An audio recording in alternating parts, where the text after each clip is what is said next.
오늘은 기독교 신앙의 본질이라는 제목으로 하나님의 말씀을 전하도록 하겠습니다. 사사기 18장은 처음부터 끝까지 단지파의 이야기로 되어 있는데요. 어떤 이야기냐면요.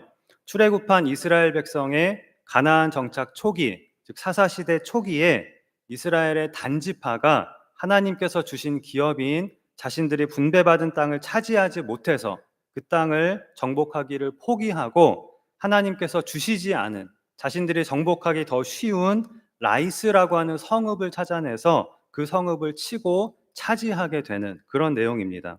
이 내용을 우리가 지난 시간과 오늘 그리고 다음 시간까지 세 번에 걸쳐서 살펴보려고 하는데요. 지난 시간에는 단지파에서 5명의 정탐꾼들을 보내어서 이 라이스라고 하는 성읍을 찾아내고 또 다시 돌아와서 그 라이스라는 성읍을 우리가 점령하여 그곳으로 이주하자 이렇게 결정하게 된 것까지를 보았습니다. 이것이 10절까지의 내용이었는데요. 지도를 보시면 원래 단지파가 분배받은 땅은 남쪽에 있는 유다 지파와 에브라임 지파 사이에 있는 그 땅이었고요. 라이스라고 하는 성읍은 이스라엘의 최북단에 있는 땅으로 하나님께서 이스라엘에게 점령하라고 하신 그 땅에는 포함되지 않은, 속하지 않은 땅이었습니다. 그런데 이곳을 단지파가 가서 점령하고 성읍 이름도 라이스에서 단으로 바꾸어 버립니다. 단지파가 바로 이 라이스를 치고 거기로 이주하자고 결정한 것까지가 우리가 지난 시간에 본 10절까지의 내용이었고요. 이어서 11절에 보면 단지파의 가족 중 600명이 무기를 지니고 소라와 에스다올에서 출발하여라고 하였습니다. 단지파 중에 직접 무장을 하고 전쟁에 나가 싸울 그런 군사가 600명이었다는 것인데요. 이스라엘이 가나안에 들어오기 바로 직전에 한 인구조사에서 전쟁에 나가서 싸울 수 있는 단지파의 장정의 수는 6만 4천 명이 조금 넘었습니다. 그러니까 한 6만 명 중에 지금 600명이면 겨우 100분의 1에 해당하는 수거든요. 물론 이미 단지파는 자신들의 분배받은 땅을 정복하지 못해서 여러 지파들의 땅으로 흩어진 사람들의 수가 꽤 많았을 것입니다. 즉 그 수가 이미 많이 줄어 있었을 것입니다. 그러나 그것을 감안해도 이것은 너무나 적은 수라고 할 수 있는데요. 다시 말하면 단지파 중에서 이 소라와 에스다오를 떠나서 새로운 땅으로 이주한 사람들은 단지파 전체가 아니라 일부의 사람들이었을 것이라고 우리가 충분히 짐작을 할 수가 있습니다. 군사가 600명이면 아마도 어린아이들과 나머지 모든 사람들을 합치면 한 2, 3천 명 정도가 소라와 에스다오를 떠났을 것으로 추정이 됩니다. 그런데 이렇게 단지파 중 일부의 사람들이 북쪽으로 이주한 이 사건을 사사기 18장이 이렇게 자세히 또 중요한 사건으로 기록하고 있는 것은 이들이 하나님이 주신 기업을 포기하고 또한 우상 숭배로 나아간 이 사건이 사사시대의 전반적인 이스라엘의 상태를 상징적으로 보여주고 있기 때문입니다. 바로 하나님의 말씀을 따르지 않고 사람들이 저마다 자기 소견에 옳은 대로 행하던 그 사사시대의 시대상을 이 단지파가 아주 잘 우리에게 보여주고 있습니다. 자, 계속해서 13절에 보면 소라와 에스다오를 떠난 단지파 사람들은 목적지인 라이스로 가는 도중에 한 장소에 들르게 되는데요. 바로 에브라임 산지에 있는 미가의 집이었습니다. 전에 정탐꾼들이 이 미가의 집에서 유숙하면서 미가의 제사장으로 있던 레위인 청년을 만났었고 그를 통해서 이 미가의 집에 신당이 있다는 것과 또 신상이 있다는 것을 알게 되었거든요. 바로 그 신당 안에 있는 신상과 물건들을 빼앗아 가려고 다시 미가의 집에 들른 것입니다. 14절에 전에 라이스 땅을 정탐하러 갔던 5사람이 그 형제들에게 말하여 이르되 이 집에 에봇과 드라빔과 새긴 신상과 부어 만든 신상이 있는 줄을 너희가 아느냐? 그런즉 이제 너희는 마땅히 행할 것을 생각하라 하고라고 하였습니다. 마땅히 행할 것이 무엇입니까? 우리에게 600명의 군사가 있으니 그것들을 힘으로 빼앗자라는 것입니다. 자, 여기 이 집에라고 번역된 부분은 원문 그대로 하면 이 집들에라는 뜻으로 복수형으로 되어 있거든요. 그러니까 아마도 미가의 집은 여러 건물로 이루어진 상당히 큰 집이었을 것입니다. 전에 우리가 17장에서 보았듯이 이 미가의 어머니는 당시에 보통 부자가 아니라 어마어마한 부자였다고 하였습니다. 미가의 신당에 있는 신상들도 굉장히 값비싼 돈을 주고 만든 것들이었습니다. 그러나 단지파의 목적은 지금 값비싼 것들, 폐물들 이런 것을 훔치려고 온 것이 아니라 미가의 신당에 있는 것들을 모두 가져가는 것이었습니다. 자신들이 새로 정착하는 땅에 신당을 차려놓고 거기에서 미가가 하던 우상 숭배를 그대로 하기 위해서였습니다. 15절에 다섯 사람이 그쪽으로 향하여 그 청년 레위 사람의 집, 곧 미가의 집에 이르러 그에게 문안하고라고 하였습니다. 이 청년 레위 사람의 집은 아마도 미가의 집에 있는 여러 건물 중 바로 미가의 신당이었을 것입니다. 5명의 정탐꾼들이 곧장 미가의 신당으로 향한 것입니다. 그리고 거기에 있는 미가의 제사장, 곧 레위인 청년과 인사를 나누었습니다. 그리고 16절에 단자손 600명은 무기를 지니고 문 입구에 서니라라고 하였습니다. 분위기가 굉장히 심상치 않지요. 누가 보아도 지금 이곳을 접수하겠다고 온 건달들, 이 조직 폭력배들이 그것도 600명이나 되는 조폭들이 서 있는 것 같았을 것입니다. 그야말로 엄청난 공포 분위기를 조성을 한 것입니다. 그리고 17절에 5명의 정탐꾼은 신당 안으로 들어가서 그 안에 있는 신상들과 에봇과 드라빔을 탈취하였는데요. 그동안에 미가의 제사장은 이 레위인 청년은 문 입구에 서 있었다고 하였습니다. 어쩌면 이 정탐꾼들이 경배하기 위해서 신당에 들어갔다 이렇게 생각해서 문 입구에서 기다리고 있었던 것일 수도 있지만 분위기상 그렇게 생각하지는 않았을 것 같고요. 아마도 이 600명의 군사들에게 붙잡혀 있었을 것으로 생각이 됩니다. 그리고 18절에 그 정탐꾼들이 신당의 물건들을 모두 가지고 나오자 그제야 레위인 청년은 너희가 무엇을 하느냐라고 물었습니다. 아마도 무슨 짓을 하는 것이냐 이러한 뉘앙스로 말하지 않았을까 그렇게 생각이 됩니다. 그러자 단지파 사람들이 이 레위인 청년에게 잠잠하라, 내 손을 입에 대라라고 말합니다. 이게 무슨 뜻이냐면요, 입 다물어라 그런 뜻입니다. 조용히 해라, 반항하면 너 여기서 죽는다 이렇게 위협을 하고 협박을 한 것입니다. 600명이 무기를 들고 서서 공포 분위기를 조성해 놓고 정말 무섭게 협박을 한 것입니다. 그러면서 이렇게 말합니다. 우리와 함께 가서 우리의 아버지와 제사장이 되라. 내가 한 사람의 집의 제사장이 되는 것과 이스라엘의 한 지파, 한 족속의 제사장이 되는 것 중에서 어느 것이 낫겠느냐. 미가의 제사장 노릇을 하고 있던 이 레위인 청년을 자신들의 제사장으로 스카웃하겠다는 것이었습니다. 이들은 미가의 신당에 있는 것을 몽땅 털어가서 자신들이 정착할 땅에 자신들의 신당을 세울 계획이었는데 마침 미가의 집에 제사장까지 있으니 그 제사장까지 함께 데려가겠다는 것이었습니다. 사실 말이 스카웃이지 죽이겠다고 협박을 해서 강제로 스카웃을 한 것이지요. 근데 그러면서도 이렇게 설득을 합니다. 내가 한 사람의 집의 제사장, 즉 미가의 집의 제사장으로 있는 것과 한 지파, 한 족속의 제사장, 즉 우리 단지파 전체의 제사장이 되는 것 중에 어느 것이 낫겠느냐? 여기에서 네가 제사장 노릇하는 것보다 우리를 따라가서 우리의 제사장이 되는 것이 훨씬 나을 것이다. 이렇게 회유를 한 것입니다. 말하자면 더 큰 명예와 또 더 큰 물질로 이 레위인 청년을 유혹한 것입니다. 그러자 방금 전까지만 해도 삭막한 공포 분위기였는데 20절에 보면 이 레위인 청년이 마음에 기뻐하여 그들을 따라갔다고 하였습니다. 애초에 이 레위인 청년이 미가의 제사장이 된 것도 미가가 명예와 물질로 유혹하며 좋은 조건을 제시하였기 때문이었는데 단지파가 제시한 더 좋은 조건을 이 레위인 청년이 마다할 리가 없었습니다. 자, 여러분 이 레위인 청년이 사사기 17장에서부터 지금까지 보여준 모습들, 걸어온 길을 오늘날로 치면 이렇게 설명을 할 수가 있을 것 같습니다. 이 레위인 청년은 레위인이었지만 아론의 자손은 아니라서 또는 아직 나이가 차지 않아서 제사장은 될 수 없는 몸이었으니까 오늘날 신학교는 졸업하였지만 아직 목사 안수는 받지 않은 사람이라고 편의상 우리가 그렇게 한번 가정해 보겠습니다. 그런데 전도사로서 이제 사역할 교회를 구하는 중이었는데 자리가 없어서 사역지를 구하지 못하고 있었습니다. 그때 마침 어떤 사람이 솔깃한 제안을 합니다. 우리 교회에 와서 목사가 되어 주십시오 라는 것이었습니다. 보수도 충분히 주겠다고 약속하였습니다. 그러자 이 사람은 목사 안수를 받지 않았음에도 불구하고 그 제안을 받아들입니다.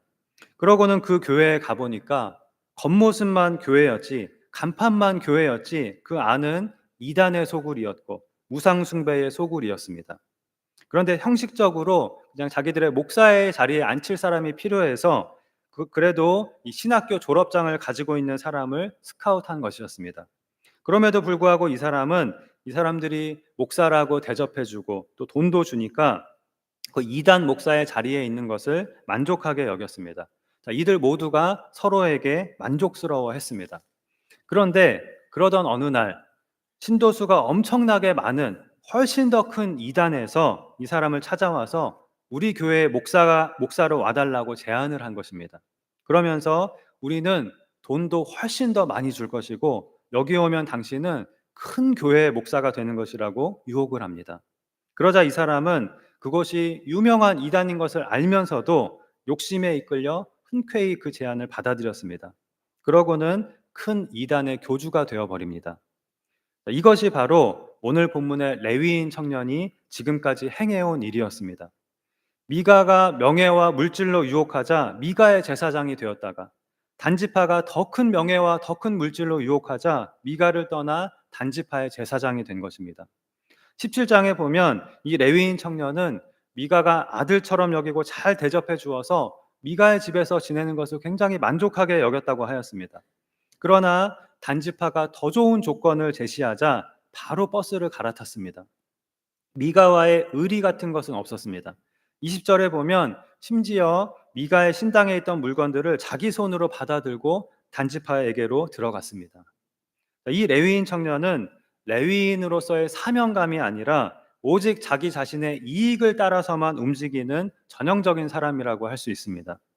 하나님께서 이스라엘의 거룩을 위하여 특별히 구별하신 레위인이었지만 이 레위인 청년은 돈을 주면 그 사람을 섬기고 듣고 싶어하는 말을 해주고 더 좋은 조건을 따라 자기 눈에 더 좋아 보이는 곳으로 계속해서 옮겨갑니다. 그렇게 베들레헴에서 미가의 집으로 또 미가의 집에서 단지파로 옮겨간 이 레위인 청년은 이제 한 지파 전체를 우상 숭배로 이끄는 역할을 하게 됩니다. 이 레위인 청년에 대해서는 우리가 다음 시간에 한 번 더 나오기 때문에 그때 한 번 더 보게 될 것이고요. 사사기 18장은 크게 보면 단지파의 이야기라고 할 수 있으니까 다시 우리가 단지파의 시점으로 돌아오면요.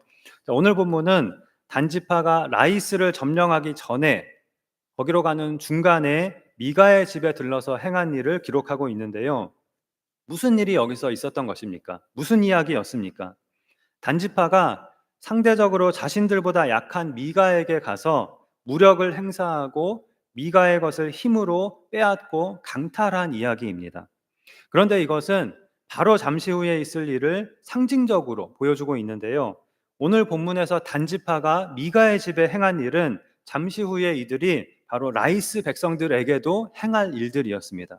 이들은 자신들보다 약하고 힘없는 자들을 괴롭히고 그것을 빼앗는 깡패들이나 하는 짓을 하고 있었습니다. 아이러니하게도 이것이 아모리 족속이 무서워서 하나님이 주신 기업을 포기한 단지파가 자신들보다 더 약한 자들에게 하고 있는 일이었습니다. 그런데 왜 이들은 굳이 이 미가의 집에 들러서 미가의 신당을 털어가고 또 미가의 제사장까지 이렇게 데려간 것일까요? 이들이 지금 라이스라고 하는 미지의 땅에 가서 그들과 전쟁을 하고 그 새로운 땅에서 새 출발을 하려고 하는데 하나님의 도우심이 필요하다고 생각을 했기 때문일 것입니다. 그런데 한 가지 특이한 점은 지난주에 보았던 내용 중에 이 단지파의 정탐꾼들과 레위인 청년이 처음으로 만났을 때 이 정탐꾼들이 레위인 청년에게 우리가 가는 길이 형통할는지 하나님께 한번 물어보아 달라라고 하였잖아요. 그리고 이때 레위인 청년은 평안히 가라. 너희가 가는 길은 여호와 앞에 있느니라라고 대답해 주었습니다. 그런데 여기서 레위인 청년은 하나님을 여호와라고 부르고 있는 반면에 단지파의 정탐꾼들은 여호와라는 이름을 부르지 않고 그냥 하나님이라고만 부릅니다. 그리고 그 뒤에 가서 10절에서도 역시 이들은 하나님이라고만 부르고 여호와라고 하는 이름은 한 번도 사용하지를 않습니다.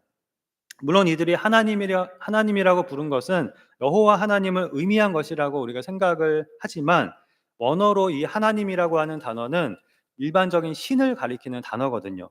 그래서 어떠한 신도 될 수 있는 그러한 단어입니다. 그렇기 때문에 어쩌면 이건 가정이지만 어쩌면 이 단지파의 정탐꾼들은 미가가 섬기는 신을 다른 신으로 생각했을 가능성도 있습니다. 왜냐하면 미가의 집에 개인 신당이 있는 것도 그렇고, 또 미가의 개인 제사장이 있는 것도 그렇고, 또 신당 안에 이상한 신상들도 있고, 가나안 지역의 우상인 드라빔이 있는 것을 보고, 이것은 전혀 여호와 하나님을 섬기는 그런 모습이 아니기 때문에 새로운 종교라고 생각을 했을지도 모릅니다. 실제로 당시 이스라엘에는 이미 혼합주의 신앙과 우상 숭배가 만연해 있었거든요. 또한 레위인 청년은 자기가 섬기는 신을 여호와라고 부르고 있기는 하지만 어디를 보아도 이 사람이 섬기는 신은 여호와 하나님이라고 할 수가 없었습니다. 그리고 무엇보다 지금 단지파 사람들은 하나님이 주신 기업을 버리고 자기들 마음대로 새로운 땅으로 향하고 있었습니다. 이것은 곧 하나님이 주신 약속을 버리고 하나님을 버리는 것을 의미하는 것이었습니다.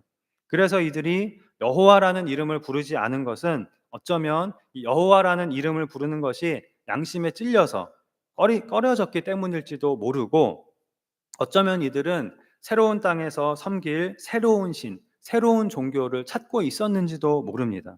그런데 미가의 집의 제사장이 자신들에게 좋은 말을 해주었기 때문에 미가의 제사장을 데려가고 또 미가의 신당을 통째로 가져가서 자신들의 새로운 종교로 삼으려고 했을지도 모릅니다. 물론 그렇지 않고 이들은 스스로 여전히 자기들은 여호와 하나님을 믿고 섬기고 있다고 생각했을 수도 있습니다. 그리고 여호와 하나님을 섬기기 위해서 미가의 제사장을 데려간 것일 수도 물론 있습니다. 그러나 이미 이 단지파 사람들이나 레위인 청년이 섬기고 있는 것은 여호와 하나님이 아니었습니다. 이들이 하고 있는 일은 그저 순전히 우상 숭배일 뿐이었습니다. 이들에게는 여호와 하나님을 믿는 올바른 신앙이 없었습니다. 지금 단지파가 사실은 찾아야 할 것은 새로운 땅이 아니라 그들의 왕이신 여호와 하나님, 그들의 왕을 되찾아야 했던 것입니다. 이들에게 필요한 것은 여호와 하나님을 믿는 신앙이었습니다.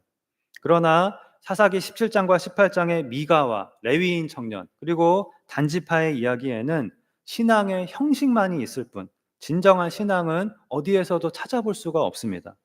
오로지 자기 자신을 위한 욕심과 야망으로만 가득 차 있습니다. 자신의 욕심을 위해 종교를 이용하고, 성직은 거래의 대상이 되었고, 성직자는 돈과 권력의 하수인 노릇을 하고 있습니다. 그러면서도 이들은 열심히 하나님을 부르고 있고 또 종교적인 형식을 갖추는 일에 열심을 내고 있습니다. 그러나 이것은 신앙이 아니고 하나님을 믿는 것이 아닌 것입니다. 이들은 하나님을 섬긴다고 하면서 열심히 형식을 갖추려고 하지만 정작 이들의 신앙에는 하나님이 빠져 있습니다. 그 어디에도 하나님은 없습니다. 하나님은 빼놓고 빈 껍데기와 형식만 열심히 붙들고 있는 것입니다. 우리가 깨달아야 할 것은 껍데기와 형식을 붙드는 것은 하나님을 믿는 것이 아니라는 것입니다. 기독교 신앙의 본질은 그런 형식에 있는 것이 결코 아닙니다. 그런데 너무나 많은 사람들이 그렇게 오해를 하고 잘못 생각을 합니다.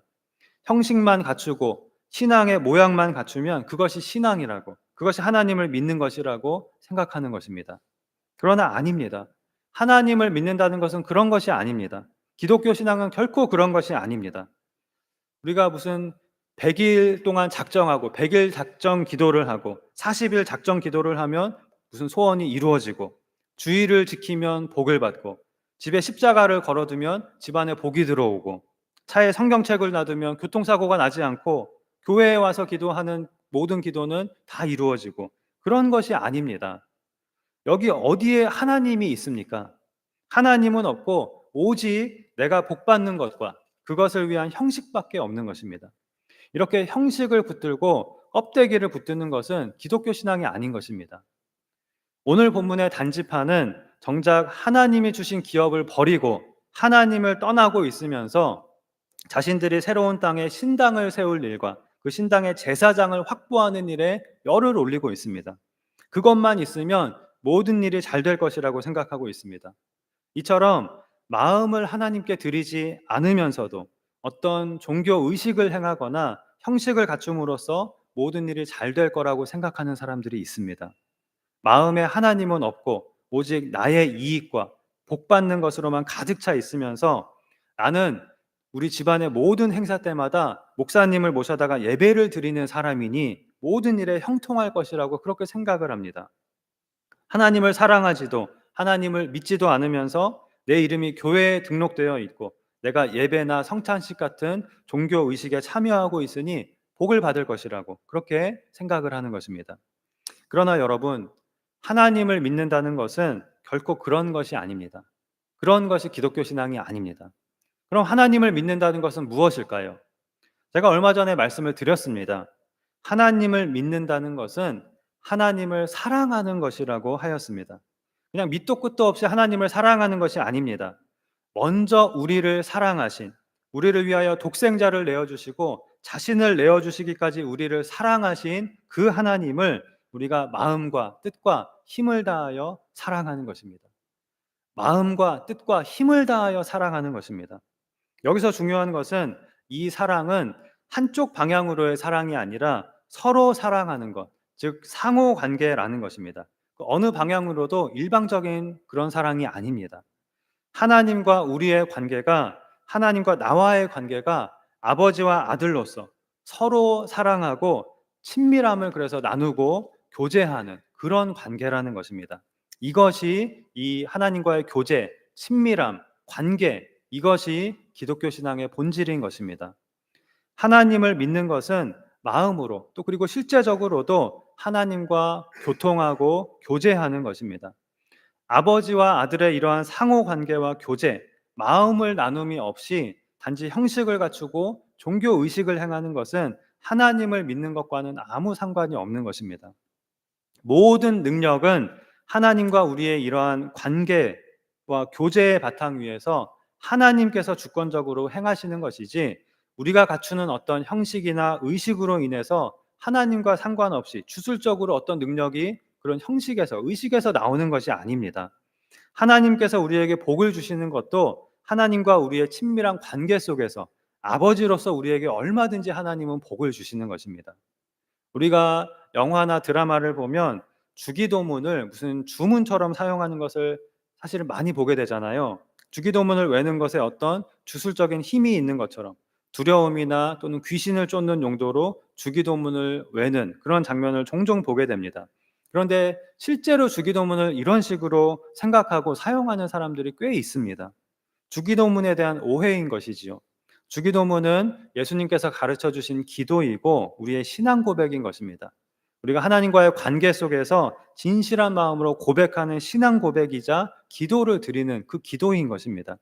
주기도문 자체에 무슨 주술적인 힘이 있어서 주기도문을 외면 귀신이 쫓겨나는 것이 아닙니다. 또 귀신들은 예수라는 이름만 들어도 벌벌 떤다, 도망간다 라고 해서 이 예수라고 하는 말을 무슨 귀신을 쫓는 주문처럼 그렇게 사용하는, 그렇게 오해하는 사람들도 있습니다. 다 오해인 것입니다.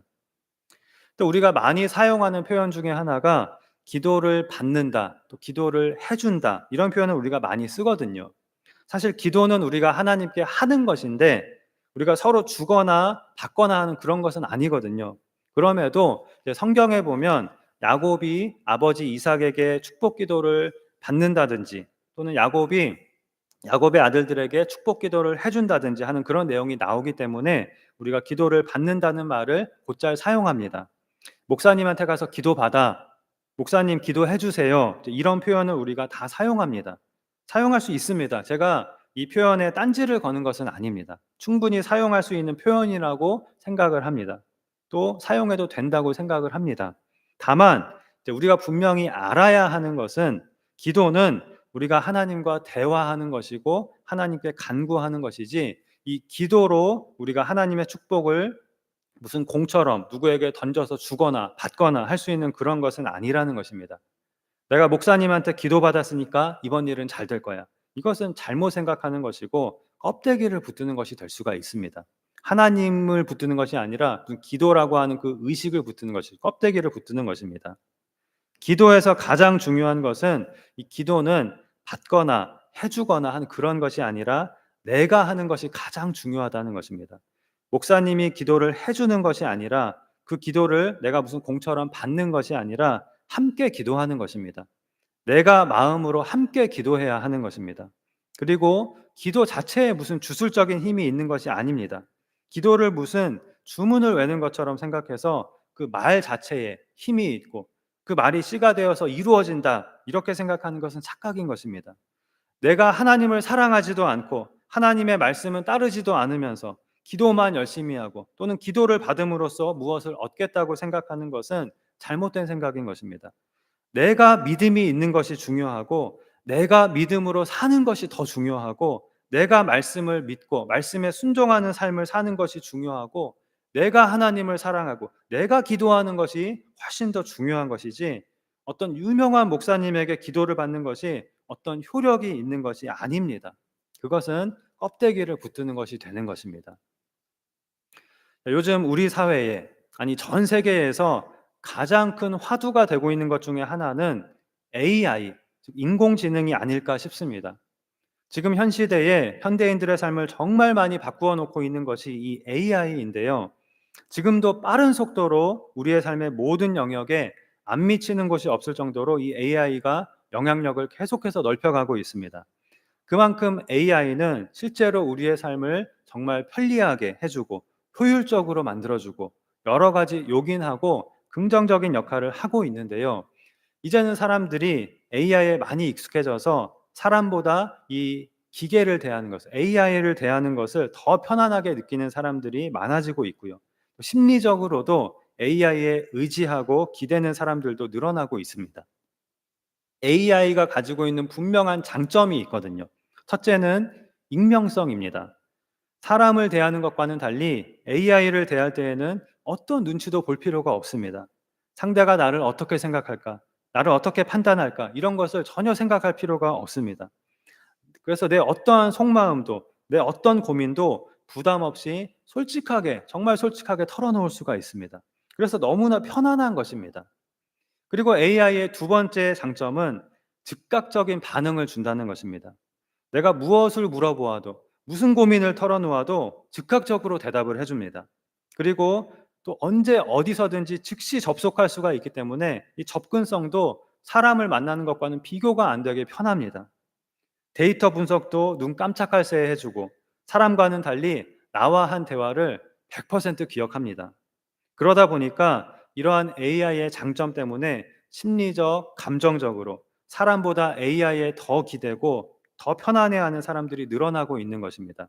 그러면서 마치 AI가 인격과 감정을 지닌 존재인 것처럼 착각을 하게 됩니다. 사실 AI는 프로그래밍된 기계일 뿐인데 감정이 없고 인격이 없는데 우리 인간의 감정을 공유하거나 느낄 수가 사실은 없는데 마치 그런 것처럼 그럴 수 있는 것처럼 사람들이 착각을 하게 됩니다. 그러나 사실은 AI는 사용자의 반응 패턴을 끊임없이 학습해서 듣고 싶어 하는 말을 반복해서 해줄 뿐 진짜 관계를 맺는 것이 아닙니다. 진짜 감정의 교류를 나누는 것이 아닙니다. 그런데 이제는 이 AI가 신앙의 영역에 있어서도 활동 영역을 넓혀가고 있습니다. 사람들이 신앙 상담까지도 이 AI에게 하기 시작한 것입니다. 기도 응답은 도대체 언제 될지 모르고 하나님은 내가 아무리 불러도 응답하지 않으시는 것 같을 때가 많은데 AI는 언제나 즉각적으로 대답을 해주니까 신앙에 대한 고민과 상담도 AI에게 하게 되고 그러면서 하나님보다 AI를 더 신뢰하고 의지하게 되는 것입니다. 그야말로 AI가 우상이 되어 버리는 것이지요. 심지어 AI는 내가 어떤 말을 해도 나를 정죄하지도 않고 익명성도 완전히 보장되고 고민을 털어놓으면 항상 즉각적으로 답을 주니까 점점 더 거기에 빠져들고 의존하게 되는 것입니다. 그러나 우리가 속지 말아야 할 것은 AI의 상담은 반복적인 대화를 통해 사용자의 성향을 파악하고 그래서 점점 더 그 사람이 듣고 싶은 말을 해주는 것 뿐이라는 사실입니다. 그리고 거기서 사람들이 많은 위로를 받는다고 말하지만 위로를 받는 것 같지만 AI가 주는 그런 위로는 하나님의 위로와 결코 같을 수가 없는 것입니다. 우리에게 필요한 것은 우리에게 진정으로 필요한 것은 즉각적인 응답이 아니라 날마다의 삶에서 꾸준히 하나님과 교제하면서 그리고 또 고난과 아픔 속에서도 하나님을 만나고 하나님의 위로와 훈계와 인도와 돌보심을 경험하면서 꾸준히 성장해 가는 것입니다. 그런데 우리가 이런 것을 간과할 때 점점 더 많은 것들을 AI에 의지하게 되는데요. 요즘에는 이 AI가 찬양을 제작하거나 설교문을 작성하거나 기도문을 작성하는 일까지도 한다고 합니다. 챗 GPT에 기도문을 써달라고 하거나 또는 설교문을 작성해 달라고 하거나 예배를 위한 찬양을 이러이러한 어떤 분위기로 만들어 달라 이렇게 요청을 하면 눈 깜짝할 새에 아주 그럴듯한 상당히 훌륭한 그런 결과물을 내놓는다는 것입니다. 그래서 그것을 즉시 예배나 기도 모임에서 사용하기도 한다고 합니다. 굉장히 편리하지만 우리가 조심해야 할 것은 이것은 굉장히 위험한 신앙이 될 수도 있다는 것입니다. 왜냐하면 이 과정에는 AI가 만들어내는 이 과정에는 하나님과 나와의 인격적인 교제 그리고 성령의 교통하심이 빠져 있기 때문입니다. 2023년의 한 조사에 따르면 우리나라 목회자의 거의 절반에 가까운 수가 설교문 작성에 챗 GPT를 사용해 본 경험이 있다고 대답을 했다고 합니다. 그러니까 아마도 젊은 사람들은 거의 다 사용해 봤다는 것이지요. 저는 사용해 보지 않았지만 정말 편리하다고 합니다. 설교 본문과 또 방향을 정해주면 순식간에 꽤 완성도 있는 설교를 만들어내는데 이제 그걸 그대로 하는 것이 아니라 이제 그것을 바탕으로 다듬고 만들어가면 된다는 것입니다. 그러나 이 설교를 준비하는 것은 강의를 준비하는 것이 아니고 하나님께서 우리에게 주시는 하나님의 말씀을 준비하는 것인데 저는 개인적으로 AI를 사용하고 싶지는 않더라고요. 하나님과의 살아있는 관계 속에서 하나님과의 교제 속에서 기도하면서 말씀을 준비하고 싶습니다. AI가 만들어내는 설교문이나 기도문이나 신앙 콘텐츠는 AI가 하나님과의 관계와 교통 속에서 만든 것이 아니기 때문입니다. 여러분이라면 어떻게 하시겠습니까? 만일 여러분이 예배에서 대표 기도를 맡게 되었다면 AI에게 기도문을 만들어 달라고 하시겠습니까? 물론 그럴 수도 있을 것입니다. AI가 만들었다고 해서 꼭 그 내용에 문제가 있지는 않을 수도 있습니다. 오히려 적어도 내용과 형식에 있어서는 훌륭한 기도문이 나올 수도 있습니다. 그러면 그것을 바탕으로 그것을 나의 기도로 만들어서 소화해서 그렇게 기도할 수도 물론 있을 것입니다. 그러나 그것보다는 비록 내용과 형식이 훌륭하지 못하더라도 내가 하나님과의 관계와 교제 속에서 기도하며 준비한 내가 정성껏 준비한 그래도 짧은 기도문이라도 그 기도문이 더 좋은 기도라고 할 수 있지 않을까? 저는 그렇게 생각을 합니다. 물론 신앙의 영역에서도 AI를 활용할 수 있는 영역이 분명히 있고 또 분명 AI가 우리에게 많은 도움을 줄 수 있을 것입니다. 대신 우리가 지혜롭게 활용하는 것이 조심스럽게 신중하게 사용하는 것이 필요할 것 같습니다. 그렇지 않으면 얼마 안 가서 어디까지 AI가 대체하게 될지 하나님의 자리까지 대체하게 될지도 모를 일입니다. 현재 그 누구보다도 이단들이 가장 활발하게 이 AI를 이용하면서 젊은 층을 공략하고 있다는 사실은 우리에게 시사하는 바가 크다고 생각을 합니다. 말씀을 맺겠습니다. 기독교 신앙의 본질은 우리가 하나님과 아들과 아버지의 관계 속에서 서로 사랑하고 친밀함을 나누며 마음으로 서로 교통하고 교제하는 것이라고 하였습니다. 이것이 없이 이것이 빠진 채로 껍데기와 형식을 붙드는 것은 하나님을 믿는 것이 아니라고 하였습니다. 이것이 빠진 채로 우리가 하는 모든 일은 다 우상숭배가 될 수밖에 없는 것입니다. 이것을 꼭 기억하시고 우리를 먼저 사랑하신 그 아버지를 마음과 뜻과 힘을 다하여 사랑하며 날마다 아버지를 부르며 아버지와 친밀한 교제를 나누며 아버지의 사랑 안에 온전히 거하는 그런 우리가 되어야 하겠습니다. 그럼으로써 우리의 마음과 우리의 모든 삶으로 아버지를 기쁘시게 하며 복의 근원 되시는 하나님 아버지 안에서 아들로서 모든 좋은 것을 풍성하게 누리며 아버지를 영화롭게 하는 복된 삶을 살아가는 우리 모두가 될 수 있기를 주님의 이름으로 축원합니다. 기도하시겠습니다. 하나님 아버지, 하나님의 약속과 하나님의 말씀을 버리고 마음에는 하나님이 없고 하나님을 떠나고 있으면서 오직 자신의 이익과 복을 받기 위한 목적으로 열심히 형식만을 갖추려고 하는 미가와 레위인 청년 단 지파의 모습이 우리의 모습은 아닌지 이 시간 돌아봅니다. 하나님을 믿는다는 것은 우리에게 한없는 영원한 사랑을 베풀어 주시는 아버지 하나님을 우리가 마음과 뜻과 힘을 다하여 사랑하는 것이며, 우리의 신앙의 본질은 형식과 껍데기를 붙드는 것이 아니라 아버지와 친밀한 교제를 나누는 아버지와 아들의 관계에 있다고 하였사오니, 우리가 날마다 아버지를 사랑하며 아버지를 부르며 친밀한 교제를 나눔으로 아버지 안에서 아버지와 함께 살아가는 풍성하고 복된 생명의 삶을 살아갈 수 있도록 우리를 인도하여 주시옵소서. 감사드리며 예수님의 이름으로 기도하옵나이다. 아멘.